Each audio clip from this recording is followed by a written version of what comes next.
Solution.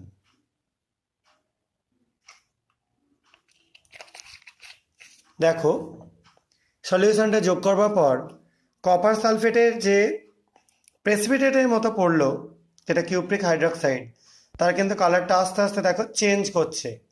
সবাই নিশ্চয়ই ভালো করেই বুঝতে পারছো কালারটা কিন্তু আগের যে ফর্মে ছিল সেই ফর্মে নেই, আস্তে আস্তে চেঞ্জ করছে। এবার আমরা একটু হিট করে নেব।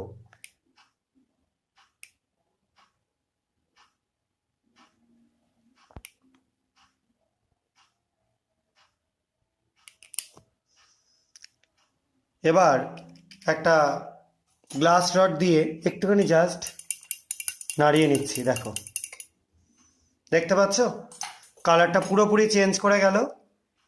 এবং যেটা তৈরি হলো সেটাকে বলা হয় থাকে বাইইউরেট কম্পাউন্ডস।